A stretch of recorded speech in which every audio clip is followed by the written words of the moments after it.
سکندر اعظم کثیر دولت کے ہاتھ آ جانے اور آپس کی خانہ جنگی ملکوں کو تباہ و برباد کر دیتی ہے، اور یہی کچھ یونانیوں کے ساتھ ہوا۔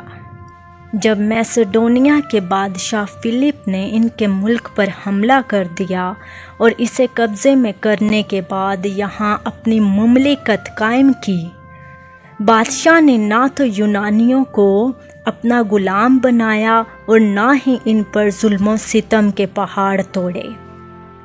اس نے وہاں کے لوگوں پر اپنی شفقت اور عنایت کی انتہا کر دی اور اپنی رعایا کو ہر وہ سہولتیں دیں جس سے ان کے دل میں بادشاہ کے لیے محبت پیدا ہوئی۔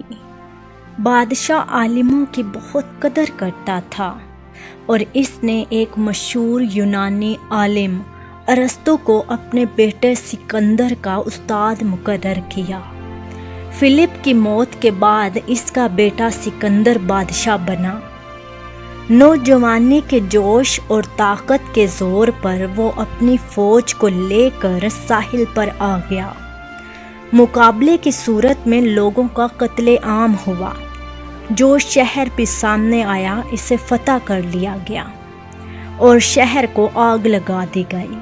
سکندر، جو اپنی فتوحات کی وجہ سے سکندر اعظم کہلایا، مختلف ممالک کو فتح کرتا ہوا مصر تک آ پہنچا۔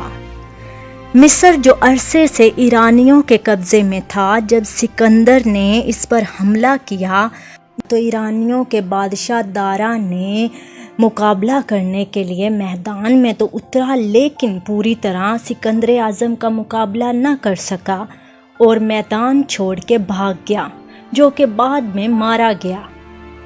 سکندر اعظم نے مصریوں کی محبت حاصل کرنے کے لیے مصریوں سے کہا کہ وہ مصری دیوتا کے خاندان سے ہے۔ سکندر اعظم بہت بہادر لیکن ظالم بادشاہ تاریخ میں لکھا جاتا ہے، جس نے شہروں اور ملکوں کو ہر طرح فتح کیا، بلکہ جو بھی اس کے مقابلے میں آیا اس نے اسے تباہ کر ڈالا۔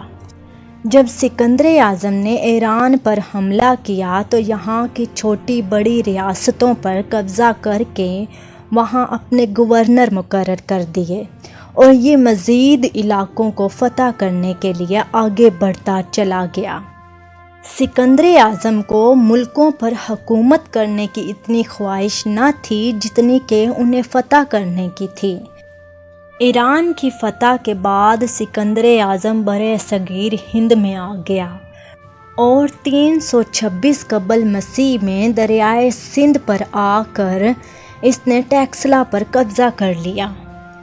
اس کی فوج نے دریائے جیلم عبور کیا، جہاں راجہ پورس بے شمار ہاتھیوں اور فوج کو لے کر مقابلے کے لیے تیار کھڑا تھا۔ دونوں فوجیں دریا کے دونوں کناروں پر آمنے سامنے کھڑی تھیں۔ ان میں سے کسی ایک کو تو دریا پار کر کے حملہ کرنا ہی تھا، لیکن کسی کو بھی ہمت نہ ہو رہی تھی۔ آخر کار سکندر اعظم نے فیصلہ کیا کہ وہ رات کے وقت حملہ آور ہوگا۔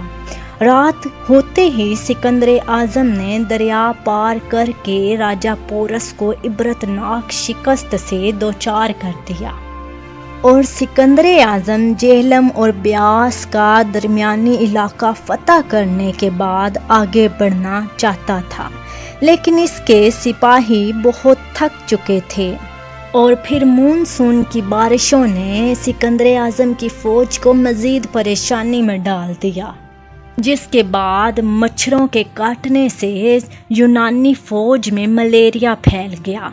بے شمار فوجی مر گئے، جس سے سکندر اعظم کی فوج نے سکندر کے حکم کی خلاف ورزی شروع کر دی، مگر سکندر اعظم دریائے بیاس پار کر کے آگے جانا چاہتا تھا، لیکن فوجیوں کے انکار پر وہ واپس ہو گیا۔ سکندر اعظم کی واپسی نے سکندر اعظم کو اندر سے توڑ کر رکھ دیا، اور آخر کار اس کے 1 سال بعد سکندر اعظم کو بہت تیز بخار ہوا اور وہ وفات پا گیا۔ موت کے وقت اس کی عمر صرف 33 سال تھی۔ سکندر اعظم کے بارے میں کہا جاتا ہے کہ اس کو بہادری کے باوجود علم کی کمی نے بہت پریشان کیا اور یہ سوچنے پر مجبور کر دیا کہ وہ دنیا کے کونے کونے میں یونانی تہذیب و علم پھیلائے۔ اس لیے اس کے بارے میں مورخین کا خیال ہے کہ سکندر کو ملکوں پر حکومت کرنا نہیں آتی تھی، وہ صرف ملک پر ملک فتح کرنا چاہتا تھا، اس لیے اس کے مرتے ہی اس کی حکومت ختم ہو گئی۔ لیکن آج بھی کئی شہر ایسے ہیں جو سکندر اعظم کی یاد دلاتے ہیں۔ ان میں مصر کا شہر اسکندریہ آج بھی موجود ہے۔ سکندر اعظم کو مخالفت ہرگز پسند نہ تھی۔ سکندر اعظم کا مخالفت کے متعلق یہ نظریہ تھا کہ مخالفت شروع ہوتے ہی اسے کچل دیا جائے۔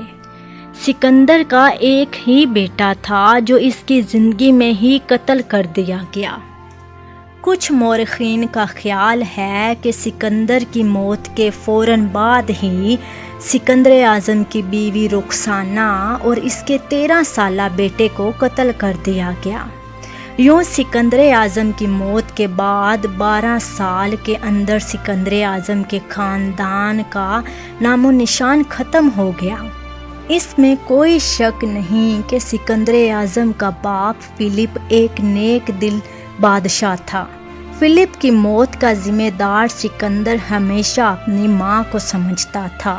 سکندر اعظم کو لگتا تھا کہ اس کی ماں اولمپس نے فلپ کو قتل کروایا تھا، اور یہ بات ہر وقت سکندر اعظم کو تنگ کرتی رہتی تھی۔ سکندر اعظم کی ماں اولمپیس چاہتی تھی کہ سکندر اعظم ہی فلپ کے تخت و تاج کا اکلوتا وارث بنے۔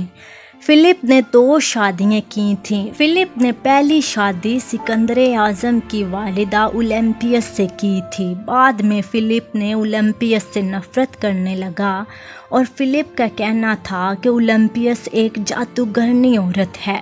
سکندر اعظم بچپن سے ہی اپنے ماں باپ کے لڑائی جھگڑے دیکھتا آ رہا تھا۔ سکندر اعظم اپنے ماں باپ دونوں سے ہی محبت کرتا تھا۔ سکندر اعظم نہیں چاہتا تھا کہ ان دونوں میں سے کوئی بھی سکندر سے جدا ہو، مگر وقت اور حالات نے سب کچھ بدل ڈالا۔ سکندر اعظم ایران فتح کرنے کے بعد ایرانی عوام میں بھی بہت مقبول ہوا۔